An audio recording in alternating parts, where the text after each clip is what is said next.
We're now going to move on to the next talk. So Bill's going to come up and talk to you all about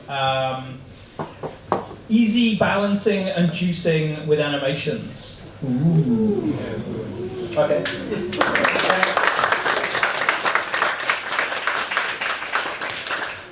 I haven't done anything yet. You'll see. So, yes, I'm talking about balancing and juicing animations. I'm going to talk mainly about tools. I'm just going to go into a couple of tools that we use, really.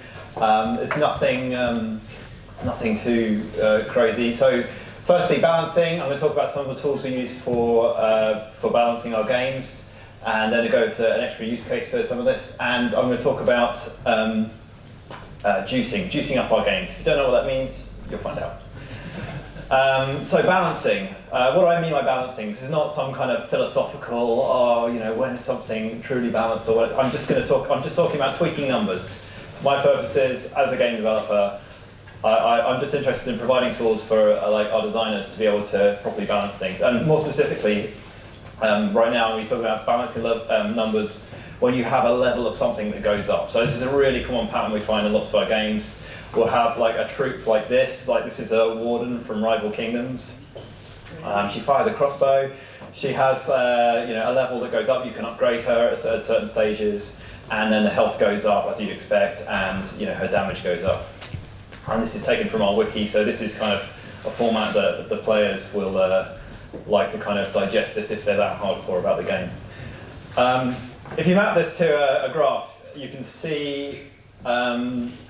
It generally follows a trend, but there's a few points which aren't, and this is where, so we might have started out with it following a perfect formula, but there's been times when, we've had to just adjust something here or there just to make it feel right, or to balance the game basically.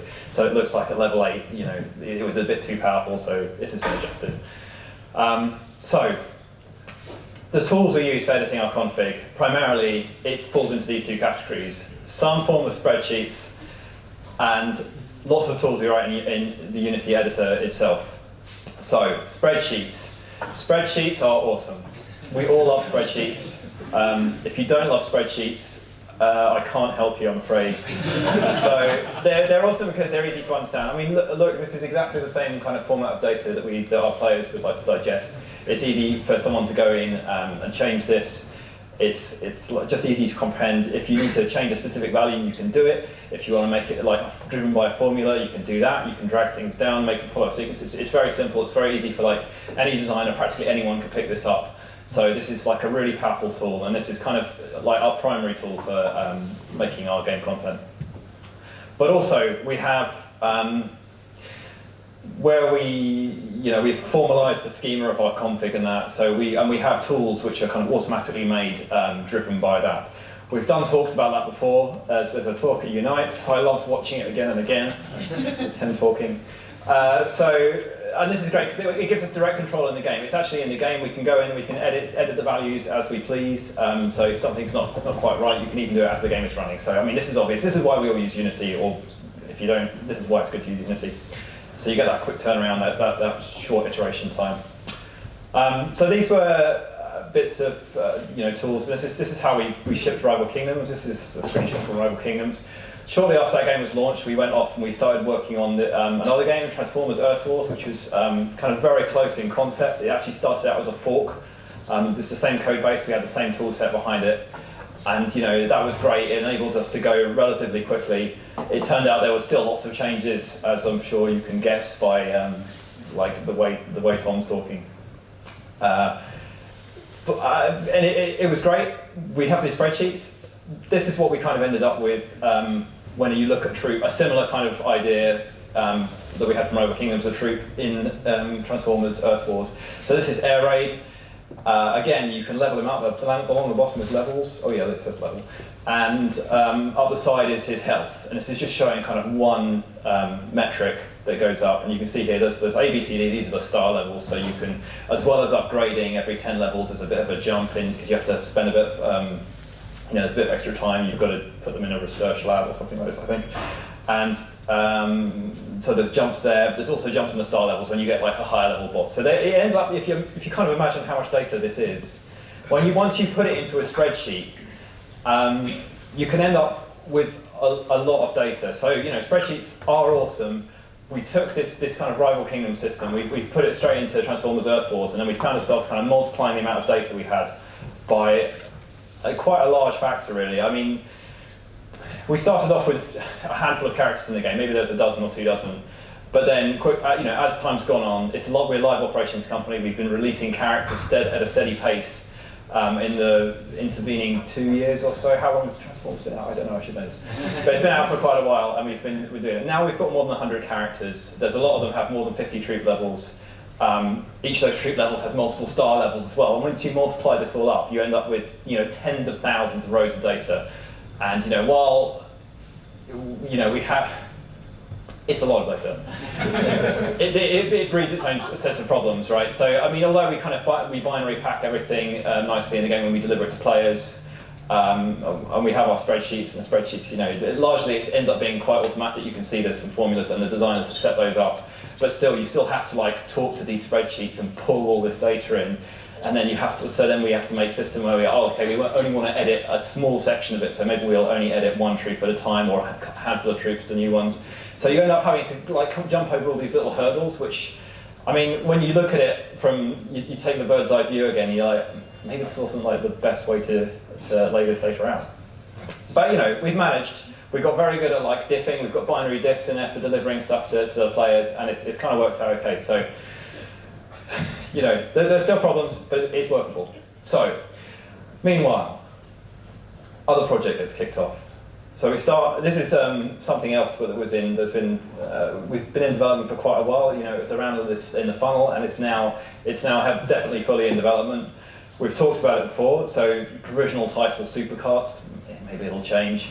So way back, if you, like Tom mentioned, during this game jam, there was a particular problem with the input. We wanted one of the hypotheses, we wanted to have a single hand game. You just steer it with your thumb, and we want to make this work and see if we can make this work. So you try some things. You're like, okay, let's just map the thumb directly to the angle. Most simple thing. Yeah, it turns out it doesn't quite feel right. So just one of the things, didn't think too much of it at the time, and decided, let's stick an animation curve on this. So let's say, the x-axis, the time, the kind of input here is how far away your thumb is from the center, and the y-axis can be the angle that the cart goes at. And this was a really nice way to configure this. So it gave us the ability to you can change the tangents and that, you can tweak different things, you can do something really precise, and it's quite a small amount of data. And once you've got one of these things in here, it's wired into the config system. We found ourselves having there's one for the steering, there's one for the steering drift mode, and it's maybe this would be good to apply to the accelerations, the drag curve. As you get faster, the drag increases, and we want that to feel right, and so it feels competitive and this kind of stuff. And also there's one for rubber banding, so when you fall behind, depending on how far you fall behind, depends how much power you get on a pickup. This kind of thing. So soon there's curves kind of seeping in everywhere. And one of the animation curves in Unity, if you haven't used them, it's got documentation like this.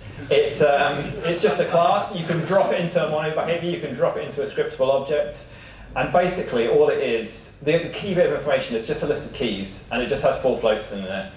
And if you can serialize this and get it back out, you can put it into any way you want. I mean, it does, like I say, mono behavior scriptable objects, it will just go in there, you don't even have to worry about it, and you can use it, and it comes with its own little editor. And it comes with this, this is the key function you need. This is basically all you need. If you can do the keys, you get this evaluate function, you put a time in, you get a value out. You put that x-axis value in, and you get a y out. So this has just turned into a really valuable tool, and there's kind of a wave of enthusiasm throughout all the client developers. Animation curves, these are brilliant, let's just use them everywhere. And soon enough, they start appearing in all kinds of places.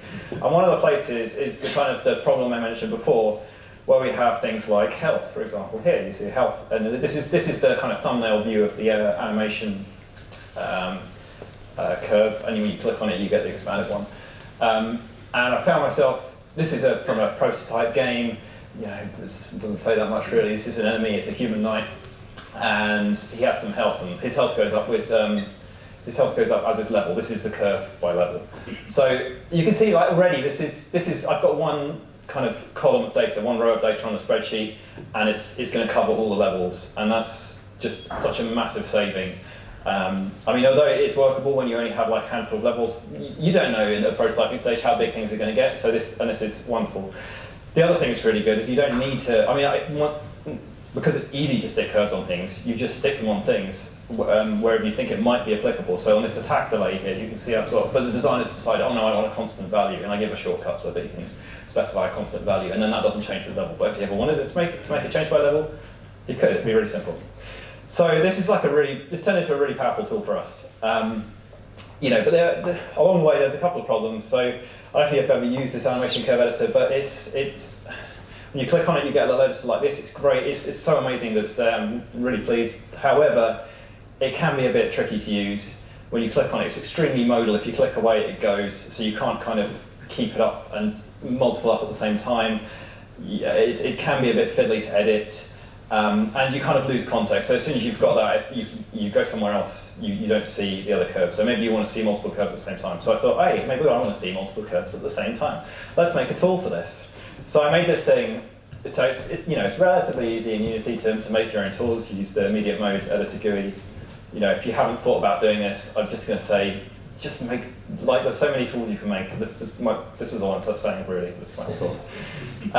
So I made this multi-curve edit. Well, it started out as a viewer, and then quickly it grew legs and became an editor, because it turns like dragging things is relatively simple, and this is quite a useful tool. So this is just showing some costs of some outfits for the prototype game, and you can see they go up in some kind of fashion. We've edited the points there. And sometimes it's just really useful to see those in context. But then I found there's another use case I found for this, which really made making that little tool worthwhile. So this was an example. This is pretty close to the thing we had. So say we had like a wave-based enemy spawner. We want to spawn like a group of enemies, and we want it to be different every time. So we've got this random set of enemies. Let's just name them after colors: red, orange, yellow, greens. And the greens are like the hardest, and reds are the easiest. I'm sorry, that's backwards, but that's just how my example worked out.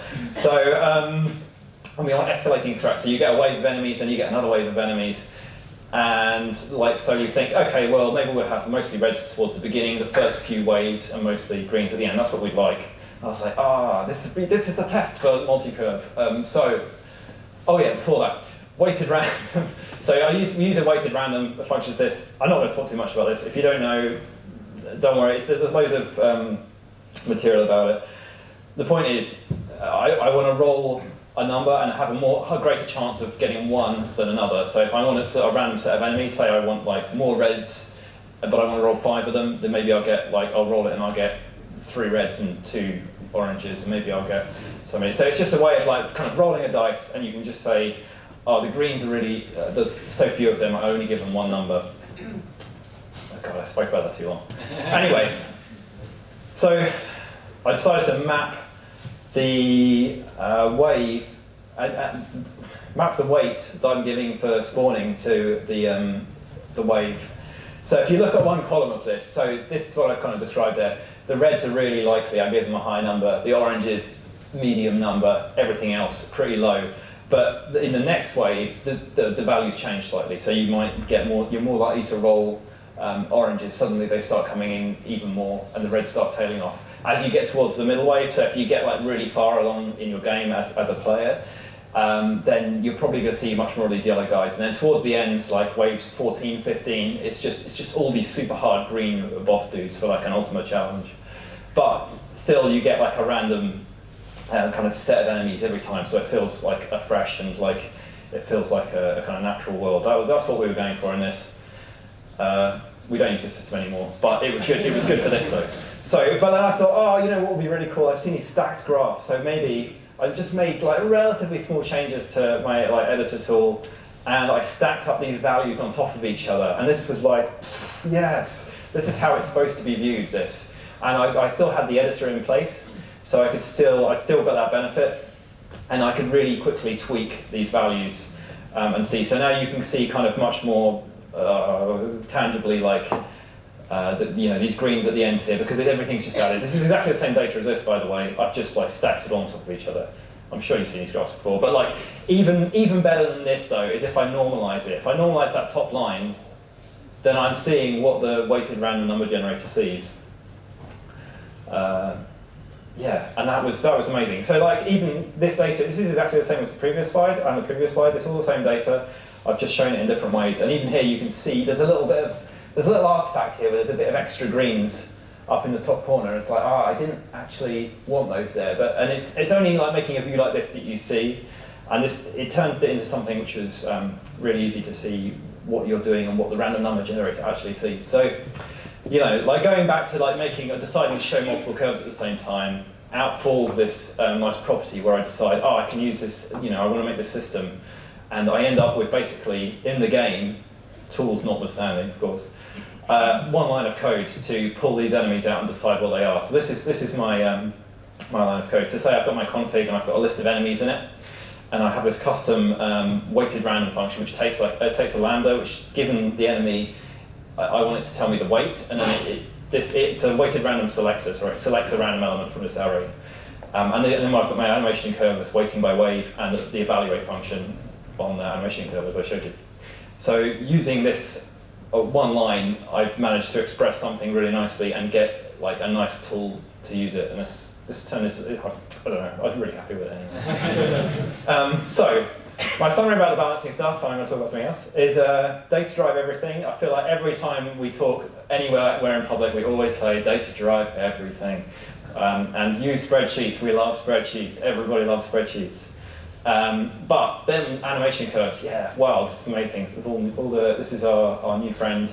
But still, like spreadsheets are pretty much at the core of like orchestrating all our data for pretty much all our live games. So that's balancing. Juice. You think, well, how the heck is this related? It doesn't have to be. What is juice? Juiciness in a game. There was a talk a few years ago by this guy called Juice It or Lose It. If you haven't seen it, it's great fun. I recommend watching it. But basically, it's this kind of stuff. It's things moving around. It's when you get a good feeling from something rewarding you, like this chest popping up. It's basically about feedback. It's about making sure what's going on in the game is communicated really clearly to the players, and we want it to be communicated in a fun way and a way that makes you feel good about playing it. That's what juiciness is. So how do we get to like really juicy game? This is a GIF from Rival Kingdoms. I think this is a good example. When you win, you get these swords crossing. Boom! Yeah, you did it. That feels good. This is done with an animation. I can talk about those in a second. But you know, other ways you can do it. You can just code them. You can make a coroutine. You can move stuff around. There's tween libraries. You can use those. But maybe there's another way. So this is what it looks like when you kind of hard code it. We have here, I don't know if you noticed, these are dialogues opening and closing. This shot, I mean, certainly, this isn't supposed to be a super juicy thing, it's just me opening dialogues. But I want to show you, the point is, you see these dialogues, they're kind of fading in and they're zooming in. And this is something really basic. You get a sense of what's happening, but someone's had to go through and hard code this. And you might notice a tiny other little animation here of this bar just zooming up there. Someone's handwritten that, a coder has handwritten that. This is the code for the dialogue puffin. I'm not going to go through it, but just to give you an idea of like, it takes that much code with a few config inputs and that roughly, and there's a sound as well to achieve that kind of effect. And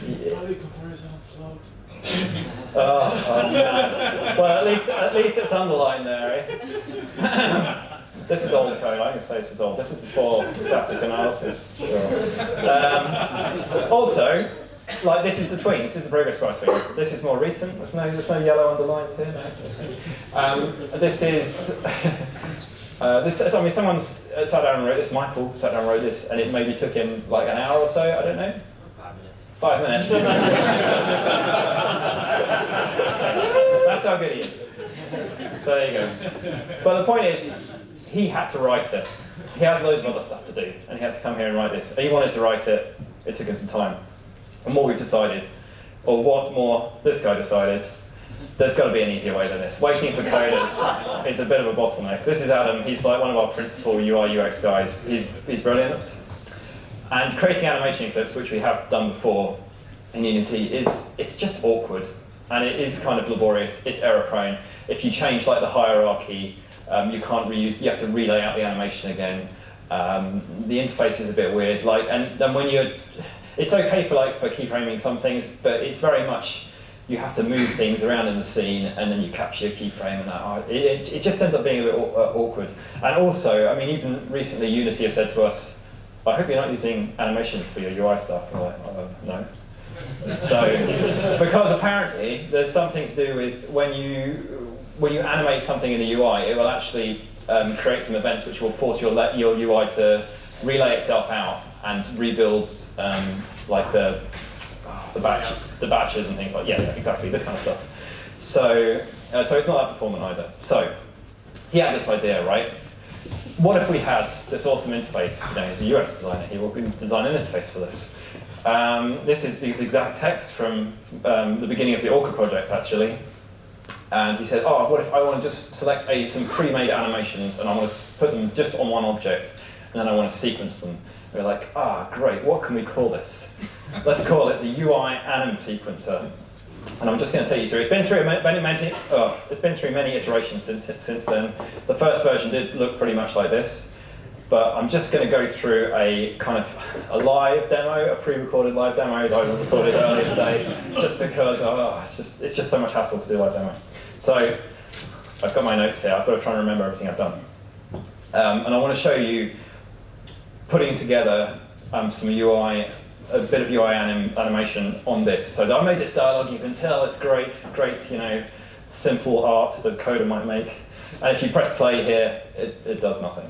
So it would just appear in your face perhaps. It's a dialogue showing you some stuff. What we want to do is, by the very least, let's fade it in. That's fine. So we added our UIAnimSequencer thing. We've added a step fade. The default should be reasonable. We can either play it, but we've also got this handy little preview button. Okay, the fade in, it's a bit slow, speed it up. We can open it up. There's lots of kind of easy to use settings in here. Fade it in quick, that's better. What else do we want to do? I want this, the button. I want to make this button land. Let's make it land. I want people to click on it. I want it to feel like something that's, you know, clickable. Let's make it land. So how do we make it land? Let's scale it in. So I've got to click that, hook up the button to this, and I'm going to scale it from 3 times the size, yes, 3 times the size, down to what it currently is. And I'm going to pick a function which gives it kind of a sudden stop. So, yeah, that's good. Okay, but I don't really want to see it 3 times the size at the beginning, so what do? You fade it in, of course, fade things in. Let's try that. Yeah, let's make the same tween, yeah, good idea. So that's quite nicely matched, but yeah, it doesn't have that, it doesn't have the landing. So let's make it, we're going to do something with that energy as it hits. Let's make it shake.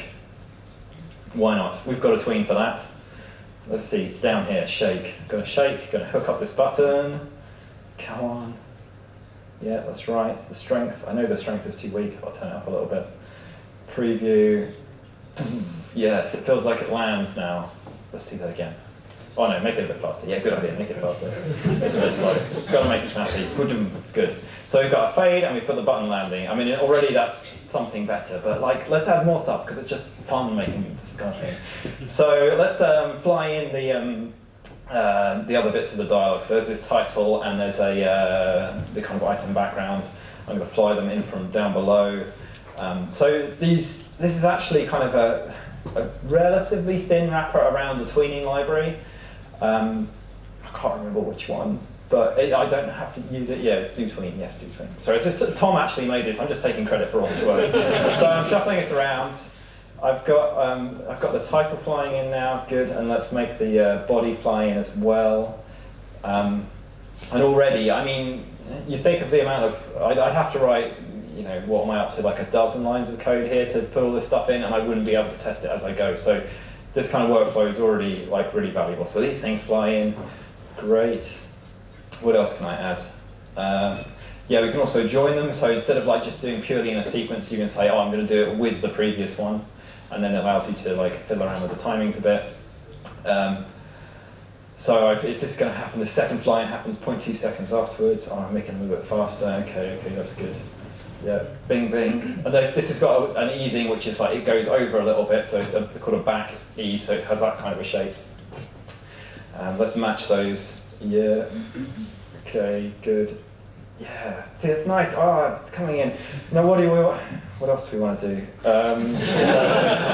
The sword. This sword. I want it to feel swordy. No, actually, what I want to do first, though, is the level. Level 5. Level 5 is really important. I'm going to punch it. Punching is just a way of changing something a bit, and then it changes back. So I'm going to punch it, make the scale go up by an extra 1 on top of what it was, and go back down again. And yes, put that in the right order, and make it not too long, short. 0.5 seconds, my favourite duration. So there we go. Golden Katana, level 5. Thanks. Click. Yeah. It's already making you feel good, isn't it? But the sword. Now I want to do the sword. The sword needs to be like, it needs to. What do? You do this with a sword. I want to do that. So let's fly it in from the side, like I'm doing with some of this other stuff. So let's hook up the item image to this. Yeah, flying in from the left. That looks good. Out quad for some reason. And half a second is good. Oh wait, that's at the end. Shuffle it up. It's quite easy to reorder this stuff, you know, unlike, well, I guess you could copy and paste it in a coroutine, but who wants to do that? There it is, it comes, yeah, but rotation, it needs rotation as well. Add rotation to the same step. Past me, go. Yeah, good, I remember what I did. Okay, so the rotate it in around the z-axis. Yeah, there is no other axis to rotate things around, is there? Move it in, the numbers look right, yeah, go on. Let's show it to these people. Yeah, how about that? So there's only one here's one I made earlier style. I made these sparkles as well, which go over the top, which is just their own AnimSequencer, and they just kind of have some rotates and fades in and fades out again. And this is on this sparkles thing. So if I just do this here, I can activate another sequence on it, which can be really useful. Just, you know, you change things up. I give it a tag, so I'm just going to just play the one of that tag. Just show you what it is, just so you know. It has this on it. Oh, shiny. Okay. So leave that off. Let's preview. You're going to preview that again? Fold them up. Okay, be tidy. Yeah. Just change the timing. Sure. Yeah, and I've got to get it in the right order. Actually, yeah. What's happening? This is probably more or less the end of it. Don't worry. It's pretty much over. So I guess the point is, it's investing in a tool like this. You can. Oh yeah, it doesn't show them properly. I think I have to play it properly. Yeah. But investing in a tool like this has this benefit of, like, suddenly it's not like a hassle doing this kind of animation stuff. Suddenly it's a joy making this thing. It's a joy giving joy to your players. Why would you not do this? I don't know. Oh, look at that, it's so beautiful. Okay, here's what we made 6 minutes later, with Coda art and just like assembling a few things together. Now you imagine what you can do with, like, a real artist gets his hands on this. Not bad, basically. So that's more or less it. This is like, just, I put this in here before. This is like a real example of it being used in Fastlane. Yeah, with some real art. You recognise some of these tweens, maybe. And that's whoa. Summary. Yeah, my summary here. This is supposed to be a summary. Facilitate juice, that's all I'm saying. It's really important, everybody expects it. You saw the screenshots of these games before. This is what you have to compete with. Just make sure that you can achieve that level of quality, and making yourself tools for this is definitely one way to do it. So that's my super summary of the whole thing. Just like invest in your tools, like be it showing curves, showing like how your data is looking, making sure you can do tweens in the right kind of way. I feel like I'm quite inspired by this guy, Brett Victor, Inventing on Principle. This is a talk for a few years ago. It's brilliant. If you haven't seen it, definitely go watch this guy. He's a bit nuts, but this talk is great because he talks about tools and how getting feedback on your ideas so you can iterate fast. And I love this image. This is XKCD saying, how often do you do this task and how much time would you shave off? And at what point is it worth not working on it? And I think it's great, and this is a useful lens for me, like if I'm just like going down a rabbit hole making a tool which I might find useful. But like it's kind of a little bit of a false economy when you're dealing with something creative and you don't know quite where you're going to go. So I'd say temper it. I love it, but temper it against like, oh, what could this unlock in future, kind of thing. And that's it really.